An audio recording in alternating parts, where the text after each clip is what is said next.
अब आपको भारत की राजधानी दिल्ली में लाते हैं और आपको बताते हैं कि दिल्ली के पूर्व मुख्यमंत्री अरविंद केजरीवाल जिस सरकारी बंगले में रह रहे थे उसे पीडब्ल्यूडी ने आज सील कर दिया और दिल्ली के मौजूदा मुख्यमंत्री आतिशी का सामान इस सरकारी बंगले से निकाल कर बाहर फेंक दिया गया। आरोप है कि इस बंगले को विधिवत तरीके से पीडब्ल्यूडी को हैंडओवर नहीं किया गया था और उससे पहले ही मुख्यमंत्री आतिशी का सामान इस बंगले में पहुंच गया, जबकि यह बंगला आतिशी को अलॉट किया ही नहीं गया था और इस सरकारी आवास का मालिक है पीडब्ल्यूडी। ये जो सरकारी बंगला है दिल्ली के मुख्यमंत्री का, इसके मालिक अरविंद केजरीवाल नहीं है, इसके मालिक हैं पीडब्ल्यूडी सरकारी विभाग। घर खाली होने पर पीडब्ल्यूडी उसका कब्जा लेता है, यानी जब भी घर खाली किया जाता है कोई भी सरकारी आवास तो पीडब्ल्यूडी उसका पोजीशन लेता है, उसकी चाबी पीडब्ल्यूडी के पास होती है और फिर पीडब्ल्यूडी उसकी इन्वेंट्री बनाता है कि इस घर में क्या क्या सामान पहले लगा हुआ था, क्या क्या सामान अभी लगा हुआ है, उसकी पूरी इन्वेंट्री क्या है और उसके बाद घर किसी और को अलॉट किया जा सकता है। सवाल यह है कि क्या कोई मुख्यमंत्री कुर्सी से हटने के बाद अपनी पसंद के दूसरे मुख्यमंत्री को अपनी मर्जी से अपना सरकारी औपचारिक आवास सीधे डायरेक्टली सौंप सकता है? और मुख्यमंत्री का सरकारी आवास क्या मुख्यमंत्री की निजी संपत्ति है या यह सरकारी संपत्ति है? कुछ दिन पहले मुख्यमंत्री आवास का एक वीडियो जारी किया गया था जिसमें अरविंद केजरीवाल की पत्नी सुनीता केजरीवाल अपने सरकारी बंगले की चाबी एक अधिकारी को सौंपती हुई दिख रही हैं और दावा किया गया कि अरविंद केजरीवाल ने मुख्यमंत्री का सरकारी आवास खाली कर दिया है। वो बहुत महान नेता हैं और देखिए उन्होंने इस पद पर हटने से के बाद बिल्कुल भी समय नहीं लगाया और तुरंत ये सरकारी बंगला खाली करके चले गए। उसके वीडियो बनाए गए, वीडियो जारी किए गए और बताया गया कि केजरीवाल जी कितने महान नेता हैं और कैसे उन्होंने सरकारी बंगला खाली करके दिल्ली के लोगों के लिए बहुत बड़ा त्याग किया।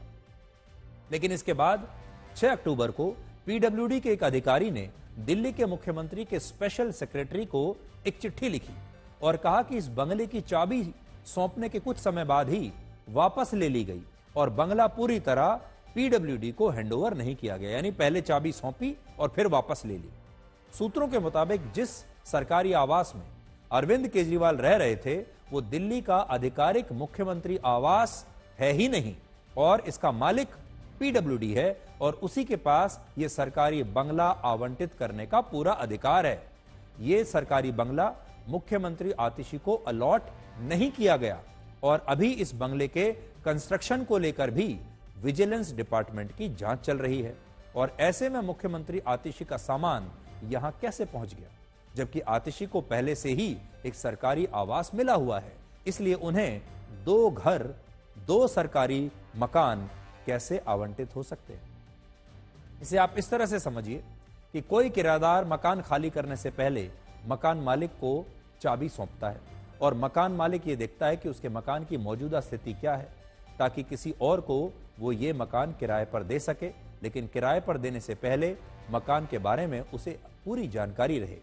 अभी पीडब्ल्यूडी ने इस बंगले को सील कर दिया है और दिल्ली के विजिलेंस डिपार्टमेंट ने पीडब्ल्यूडी के 2 सेक्शन ऑफिसर्स और दिल्ली के मुख्यमंत्री के स्पेशल सेक्रेटरी को कारण बताओ नोटिस भी जारी कर दिया है।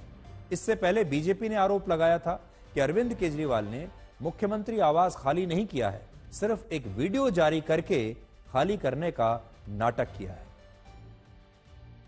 आखिर केजरीवाल के पीडब्ल्यूडी अधिकारियों को झुकना पड़ा और हमारी मांग माननी पड़ी और सरकारी संपत्ति जनता के पैसे से बना हुआ शीश महल जिस पर अवैध कब्जा आम आदमी पार्टी ने किया था उसको सील किया गया।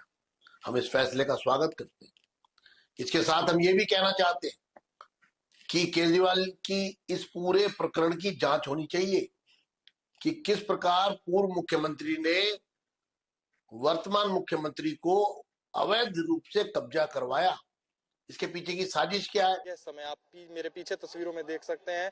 मैं 6 फ्लैगस्टाफ रोड स्थित सिविल लाइंस वाला जो आतिशी मार्लिना जो दिल्ली के मुख्यमंत्री हैं उनके निवास के बाहर खड़ा हूं। किसी समय ये जो घर था दिल्ली के पूर्व मुख्यमंत्री अरविंद केजरीवाल का हुआ करता था, जो आज राजनीति के केंद्र में आ गया है। आज इस मामले में देखा गया कि मुख्यमंत्री आतिशी मार्लिना ने यह आरोप लगाया कि उनके घर को जबरन खाली करवाया गया है और उनका सीधा सीधा आरोप एलजी हाउस पर है और भारतीय जनता पार्टी पर है। आम आदमी पार्टी का यह कहना है कि पहली बार इतिहास में हुआ है कि किसी मुख्यमंत्री का घर ऐसे खाली करवाया गया है। वहीं दूसरी तरफ एलजी हाउस के सूत्रों का यह कहना है कि ये जो घर है ये पीडब्ल्यूडी की पोजेशन है और जब इस घर को खाली किया गया था तो इसकी चाबी पीडब्ल्यूडी को दी जानी थी। वो ना कर इस घर की जो चाबी है वो मुख्यमंत्री आतिशी मार्लिना को दी गई। उनका सीधा कहना है कि जो घर है सीएम के घर के बतौर अलॉट नहीं हुआ।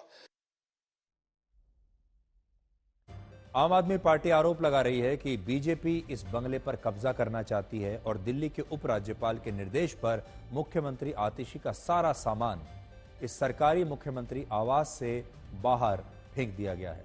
लेकिन हमें सूत्रों से पता चला है कि इन्वेंट्री तैयार कर लेने के बाद ही ये सरकारी आवास किसी दूसरे नेता को अलॉट किया जाएगा। इससे पहले पीडब्ल्यूडी इस सरकारी बंगले की पूरी जांच करेगा, बंगले का सर्वे करेगा और इस बंगले में मौजूद जो भी सामान लगा हुआ है, जो सरकारी सामान है, उसकी पूरी सूची बनाई जाएगी और फिर पीडब्ल्यूडी के पास यह अधिकार है कि वो इसे अगले किसी नेता को या मुख्यमंत्री को अलॉट कर सके।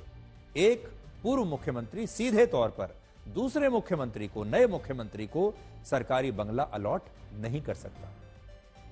सोचिए, पिछले 12 वर्षों में अरविंद केजरीवाल की राजनीति भी कितनी बदल गई है। जब वो राजनीति में नए नए आए थे तब वो कहते थे कि वो सरकारी बंगला और सरकारी गाड़ी कभी नहीं लेंगे, लेकिन आज एक महल जैसी सरकारी बंगले के लिए वो और उनकी पार्टी इतनी राजनीति कर रहे हैं।